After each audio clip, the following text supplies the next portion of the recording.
এখনকার আন্তর্জাতিক সংবাদে আপনাদের সবাইকে স্বাগতম জানাচ্ছি। চলুন প্রথমে চলে যাই শিরোনামে।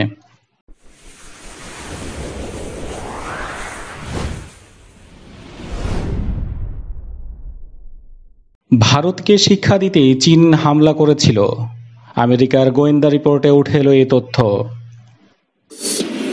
চীন করোনা মহামারীর মধ্যেই বাজল যুদ্ধের দামামা। এবার নেপালি ভূমিতে সীমান্ত চৌকি স্থাপন করছে চীন। ট্রাম্পের অভিযোগ বারাক ওবামা দেশদ্রোহিতা করেছেন। লাদাখে নিহত সেনাদের লাশ কোথায়, তোপের মুখে চীন সরকার। মিশরের হুমকিতে সৌদি আরবের সমর্থন। এবং সর্বশেষ থাকছে লিবিয়ায় বিদেশি হস্তক্ষেপ বন্ধ চায় আরব লীগ। এই ছিল শিরোনাম। এবার চলুন চলে যায় বিস্তারিত সংবাদে। তার আগে অনুরোধ থাকবে ভিডিওতে একটি লাইক করার জন্য এবং ভিডিওতে কমেন্ট করে আপনার মতামত জানানোর জন্য। ভিডিওটি সবার সাথে শেয়ার করবেন এবং নিয়মিত আপডেট পাওয়ার জন্য চ্যানেলে সাবস্ক্রাইব করে বেল আইকনে ক্লিক করতে ভুলবেন না। 15 জুন রাতে ভারত চীনের মধ্যে প্রাণঘাতী সংঘর্ষ কেন হয়েছিল, এই প্রশ্নের উত্তর খুঁজতে মার্কিন অনুসন্ধানে বেরিয়েছে বিস্ফোরক তথ্য। চীনের পিপলস লিবারেশন আর্মি জেনারেল পর্যায়ের এক আধিকারিক ভারতীয় বাহিনীর উপর আক্রমণের নির্দেশ দিয়েছিলেন বলে আমেরিকার একটি গোয়েন্দা পর্যবেক্ষণ রিপোর্টের সূত্রে খবর মিলেছে। ভারতকে শিক্ষা দিতেই হামলার নির্দেশ দেওয়া হয়েছিল উল্লেখ করা হয়েছে রিপোর্টে। পূর্ব লাদাখের গালওয়ান উপত্যকা সহ ওই এলাকায় ভারতে চীন সীমান্তে প্রকৃত নিয়ন্ত্রণ রেখায় নিরাপত্তার দায়িত্বে রয়েছে পিএল এর ওয়েস্টার্ন থিয়েটার কমান্ড। তার মাথায় রয়েছে জেনারেল ঝাও জোংকি। এছাড়া আরও কয়েকজন অবসরপ্রাপ্ত সেনা অধিকারীও ওয়েস্টার্ন থিয়েটার কমান্ডারের বিষয়ে সিদ্ধান্ত নেন। শি জিনপিং প্রশাসনই তাদের নিয়োগ করে। মার্কিন ওই গোয়েন্দা রিপোর্ট বলা হয়েছে, এই সেনা অধিকারীরা মিলেই ভারতীয় সেনার উপর আক্রমণের সিদ্ধান্ত নিয়েছিলেন এবং নিচু স্তরের বাহিনীকে সে নির্দেশ দিয়েছিলেন। মার্কিন গোয়েন্দাদের ওই রিপোর্টে বলা হয়েছে, প্রেসিডেন্ট শি জিনপিং সিদ্ধান্তের বিষয়ে জানতেন কিনা বিষয়টি স্পষ্ট নয়। তবে চীনের বিষয়ে সামরিক সিদ্ধান্তের বিষয়ে ওয়াকিবহাল কূটনৈতিক শিবিরের ব্যাখ্যা, জিনপিংয়ের অজান্তে সেনাবাহিনী স্বতন্ত্রভাবে কোনো সিদ্ধান্ত নেবে এমনটা হওয়া কার্যত সম্ভব নয়, বরং চীনা প্রেসিডেন্টের সবুজ সংকেত ছিল। মে মাসের গোড়ার দিকে গালওয়ান উপত্যকায় প্রকৃত নিয়ন্ত্রণ রেখায় সেনা মোতায়েন শুরু করে চীনা বাহিনী। পাল্টা সেনা ও রসদ মজুত করে ভারতও। ফলে সীমান্তে উত্তেজনা বাড়তে থাকে। কিন্তু তার আগে থেকেই আমেরিকা সহ একাধিক দেশের উপর অসন্তোষ প্রকাশ করেছিল চীনা বাহিনী। মার্কিন সংবাদ মাধ্যম ইউএস নিউজে প্রকাশিত হয়েছিল যে জেনারেল ঝাও জেংকি মনে করেন আমেরিকা ও তার সহযোগী ভারত সহ নানা দেশ তাদের শোষণ করে। সমাজতন্ত্রের মুখোশে আর্ধামিকে চীন জন্ম দিয়েছে নয়া সমাজবাদদের। বাংলাদেশের মুক্তিযুদ্ধের বিরোধী শক্তি চীনই দায়ী করোনা মহামারীর মধ্যেও যুদ্ধের দামামা বাজানোর জন্য। পাকিস্তানকে বাগলদাবা করার জন্য এখন চীনের লক্ষ্য আরও বহু দেশে আধিপত্য বিস্তার। লাদাখে চীনের আসল স্বরূপ ফুটে উঠেছে। মানব সভ্যতার বিরোধী চীন নিজেদের স্বার্থ চরিতার্থ করতে সীমান্তে বারবার উত্তেজনার সৃষ্টি করছে। বিনা প্ররোচনায় লাদাখে 20 জন ভারতীয় সেনাকে নৃশংসভাবে হত্যা করে। আসলে চীন গোটা দুনিয়ায় বিস্তার করতে চায় নিজেদের সাম্রাজ্য। তাদের ওয়ান বেল্ট ওয়ান রোড কর্মসূচি আসলে নয়া সমাজতন্ত্রবাদীর পদক্ষেপ। কোভিড-19-এর জন্য বেশ বিপাকে চীন। এই পরিস্থিতিতে ভারত সীমান্তে উত্তেজনা সৃষ্টি করে চীন দুনিয়ার দৃষ্টি অন্যদিকে ঘোরাতে চাইছে। ব্রিটিশদের ইস্ট ইন্ডিয়া কোম্পানির ছকে আধিপত্য বিস্তার করতে চাইছে বিভিন্ন দেশে। অন্যদিকে ভারত এখনও পণ্ডিত জওহরলাল নেহরুর আমলে গৃহীত পঞ্চশীল নীতিতেই অটল। তাই চীনের লাল ফৌজের হাতে 20 জন ভারতীয় সেনার নৃশংস হত্যাকাণ্ডের পরও ভারতের প্রধানমন্ত্রী নরেন্দ্র মোদী সর্বদলীয় বৈঠকে দৃঢ়তার সঙ্গে বলেন, ভারত সংস্কৃতভাবে একটি শান্তিকামী দেশ। ভারতের আদর্শ মন্ত্র হল লোকা সমাস্ত সুখিনো ভবন্ত। আমরা প্রত্যেকে যুগে প্রতিবেশীদের সঙ্গে বন্ধুত্বপূর্ণ উপায়ে মিলেমিশে কাজ করেছি। 1954 সাল থেকে ভারতের জোট নিরপেক্ষ বিদেশী নীতি পঞ্চশীলের সারমর্মই হল অন্য দেশের অখণ্ডতা ও সার্বভৌমত্বের প্রতি শ্রদ্ধা। অনাক্রম নীতি আগলে অন্য রাষ্ট্রের অভ্যন্তরীণ বিষয়ে হস্তক্ষেপ না করে পারস্পরিক সাম্য ও সহযোগিতা এবং শান্তিপূর্ণ সহাবস্থান ও কথা বলে সমস্যার সমাধান করে আসছে। কিন্তু চীন ঠিক উল্টো পথে হাঁটছে চিরকাল। তিব্বত ও হংকং তার বড় প্রমাণ। চীনের বর্বরচরিত দখলদারিতে মানবাধিকার লঙ্ঘিত হচ্ছে প্রতিনিয়ত। লাদাখ সীমান্তে একতরফাভাবে দ্বিপাক্ষিক চুক্তি লঙ্ঘন করেছে চীনের লালফৌজ। 1993 সালে উভয় দেশ চুক্তিবদ্ধ হয়েছিল প্রকৃত নিয়ন্ত্রণ রেখা LAC টপকে কেউ অন্য পারে যাবে না। 1996 সালে ঠিক হয় সেনার মুখোমুখি হলে আলোচনায় বসবেন।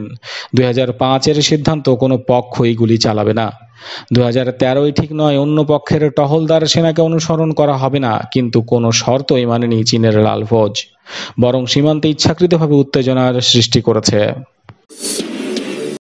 দিল্লি কাঠমান্ডু দ্বন্দ্বের মধ্যে নেপালি ভূমিতে সীমান্ত চৌকি স্থাপন করেছে চীন। সীমান্ত নির্ধারণী নদীগুলোর গতি পরিবর্তনের কারণে বেশ কিছু স্থানে বৃদ্ধি পেয়েছে চীনা ভূমির পরিমাণ। চীন এসব স্থানে সেনা বাড়াচ্ছে বলে নেপালের কৃষি বিভাগ সদ্য প্রকাশিত এক নথিতে সতর্ক করেছে। নথি অনুযায়ী নেপালের উত্তরাঞ্চলের বেশ কিছু জেলার ভূমি ইতিমধ্যেই চীনের দখলে চলে গেছে, কারণ হিমালয়ের নদীগুলো নিয়মিতই গতি বদল করছে। নথি অনুযায়ী বেশ কয়েকশো হেক্টর জমি এখন চীনের দখলে। নথিটি বলেছে, চীন প্রায় নিশ্চিতভাবে আর্ম পুলিশ দ্বারা এই এলাকাগুলোই সীমান্ত চৌকি স্থাপন করছে। চীন নেপাল সীমান্তে 43টি উঁচু পর্বতশৃঙ্গ রয়েছে, যা প্রাকৃতিক সীমা হিসেবে কাজ করে। দুই দেশের মধ্যে চেকপোস্টের সংখ্যা মাত্র 6টি। ভারতীয় গণমাধ্যমগুলোর মতে, চীন থেকে হারানো জমির ক্ষতি পোষাতেই কেপি শর্মা ওলির সরকার ভারতীয় ভূখণ্ডকে নিজ মানচিত্রে অন্তর্ভুক্ত করেছে। ফলে নেপালিদের দৃষ্টি সরে গেছে চীন সীমান্ত থেকে। বারাক ওবামা দেশদ্রোহিতা করেছেন বলে অভিযোগ করেছেন বর্তমান প্রেসিডেন্ট ডোনাল্ড ট্রাম্প। ট্রাম্প অভিযোগ করেছেন তার পূর্বসূরি সাবেক প্রেসিডেন্ট বারাক ওবামা 2016 সালে ট্রাম্পের প্রচারণা দলের সঙ্গে রাশিয়ায় যোগাযোগ নিয়ে তদন্ত করে এই অপরাধ করেছেন। ক্রিশ্চিয়ান ব্রডকাস্টিং নেটওয়ার্ক CBN নিউজকে দেয়া সাক্ষাৎকারে ট্রাম্প বলেন, যদিও ট্রাম্প কিভাবে এটিকে দেশদ্রোহিতা বললেন তা নিয়ে কোনো ব্যাখ্যা করেননি, কিন্তু ট্রাম্প বারবার বলেন তার পূর্ববর্তী প্রশাসন মার্কিন নির্বাচনে রাশিয়া তদন্তে তার প্ররোচনা দলে গুপ্তচর বৃত্তি করেছিল। প্রেসিডেন্ট ট্রাম্প দাবি করেন রাশিয়ার সঙ্গে ট্রাম্প প্রচারণা শিবিরের সম্পৃক্ততা রয়েছে এমন দাবি করার জন্য ওবামা প্রশাসনের সদস্যদের শাস্তি পাওয়া উচিত। ট্রাম্প বলেন, যদি এটি উল্টো হতো, 2 বছর আগে 25 জন ব্যক্তিকে 50 বছরের জন্য কারাবাসে যেতে হতো, আর যদি এটি 100 বছর বা 50 বছর পূর্বে হতো, তাদের মৃত্যুদণ্ড দেয়া হতো। কিন্তু আমরা এখন ভিন্ন সময়ে রয়েছি। বুঝতেই পারছেন যে আমি কি বলতে চাইছি। তারা বিরোধী দলের প্রচারণা শিবিরে গুপ্তচর বৃত্তি চালিয়েছে এবং আমরা তাদের ধরে ফেলেছি।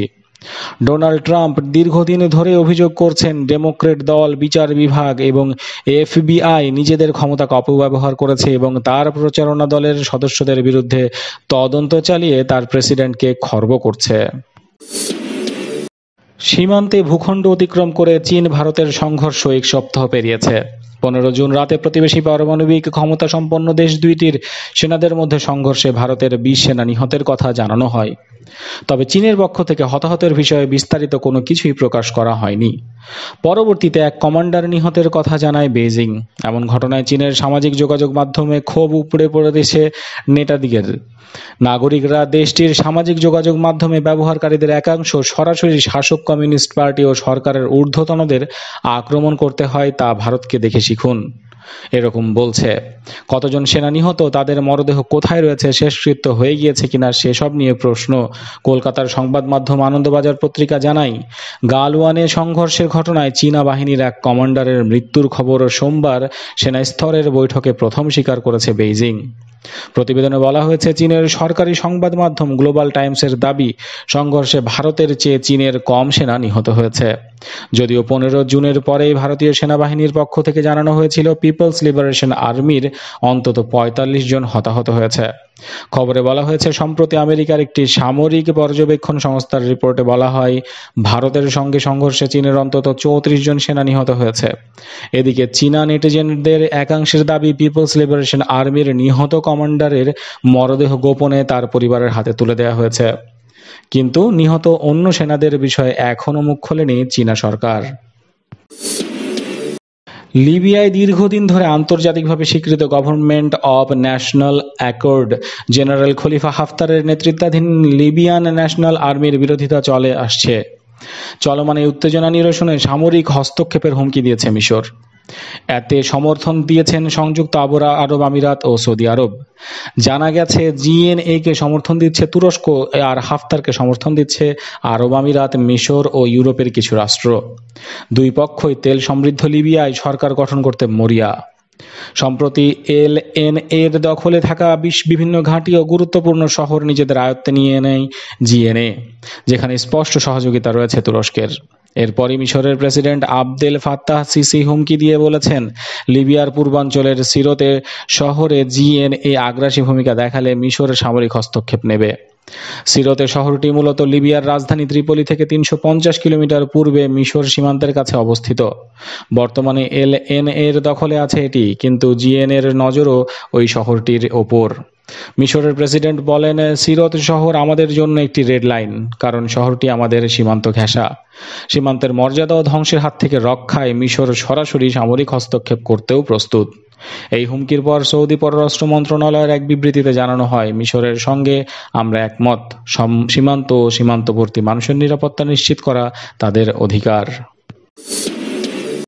লিবিয়ায় চলমান উত্তেজনায় বিদেশি সামরিক হস্তক্ষেপের বন্ধ চায় আরব লীগ।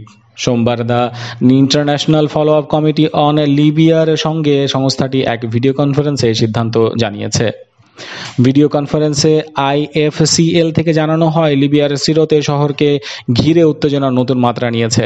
এই পরিস্থিতি নিয়ন্ত্রণে আনতে সবাইকে দ্রুত উত্তেজনা পরিহার করার আহ্বান জানানো হয়েছে। সেই সঙ্গে আন্তর্জাতিকভাবে স্বীকৃত government of national accord general Khalifa হাফতারের নেতৃত্বাধীন লিবিয়ান ন্যাশনাল আর্মির আলোচনায় বসতে হবে।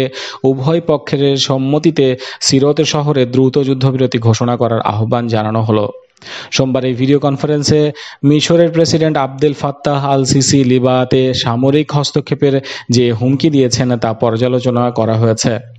সেই সঙ্গে জিএনএ সরকারের প্রধানমন্ত্রী ফায়েজ আল সিরাজের নির্বাচনী প্রস্তাবনার বিষয়টি আলোচনাও হয়েছে।